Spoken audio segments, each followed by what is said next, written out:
10ஆம் வகுப்பு தமிழ் இயல் 7 நாகரிகம் நாடு சமூகம் சிற்றக்கள் ஒளி மா.பொ. சிவஞானம்.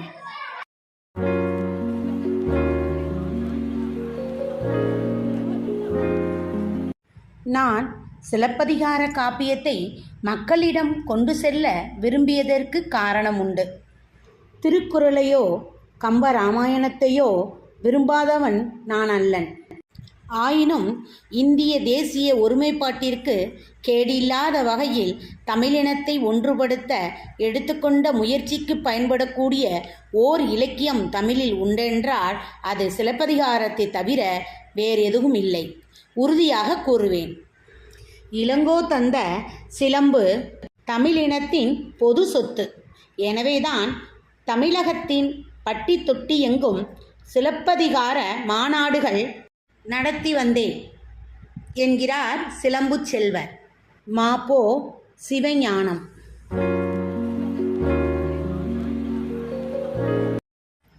இளம் வயதிலேயே சமூக விடுதலைக்காக போராடியவர்.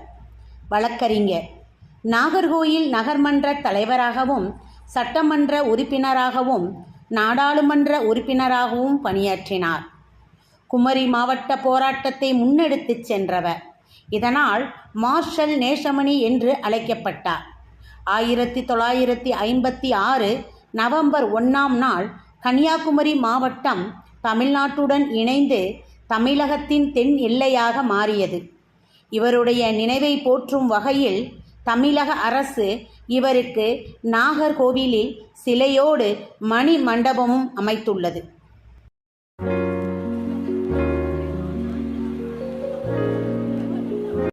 தமிழ்நாடு என்றாலே வாய் மணக்கும், காது இனிக்கும், உள்ளம் துள்ளும். செந்தமிழ் நாடெனும் போதினிலே இன்பத்தேன் வந்து பாயுது காதினிலே என்கிறார் நம் பாரதி. தமிழ் மொழி வழங்கும் நாடு தமிழ்நாடு என்பது மரபு. தொல்காப்பிய பாயிரம் தமிழ் கூறும் நல்லுலகம் என்கிறது அல்லவா? புறநானூறோ தன் தமிழ் வரைப்பு என்கிறது. பரிபாடல் தன் தமிழ் வேலி தமிழ்நாடு என பகர்கிறது. சிலப்பதிகாரம் இமிழ்கடல் வேலியை தமிழ்நாடு ஆக்கியே என்றுரைக்கிறது. ஆனால் ஆங்கிலேயரின் ஆதிக்க காலத்தில் நம் மாநில பகுதி மதராஸ் ஸ்டேட் ஆக்கப்பட்டது. விடுதலைக்கு பின்னும் அதே பெயர் நீடித்தது. இதை தமிழர்கள் ஏற்கவில்லை, எதிர்த்தார்கள், குரல் எழுப்பினார்கள்.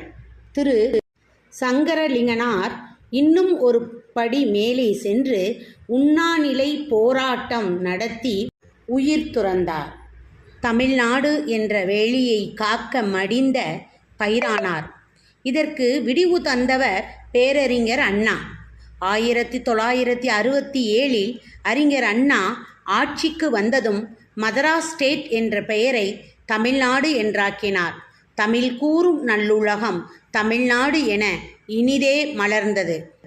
நும் நாடு யாது எனில் தமிழ்நாடு என்றல் என்கிறார் இளம்பூரணர்.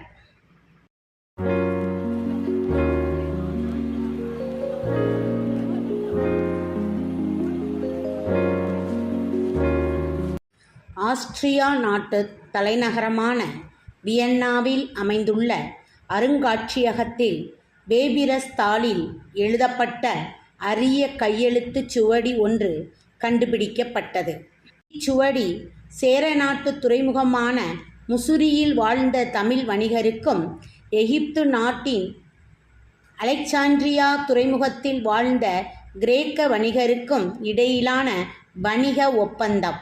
இது கிபி 2ஆம் நூற்றாண்டின் இடைப்பகுதியில் ஏற்படுத்தி கொள்ளப்பட்டது.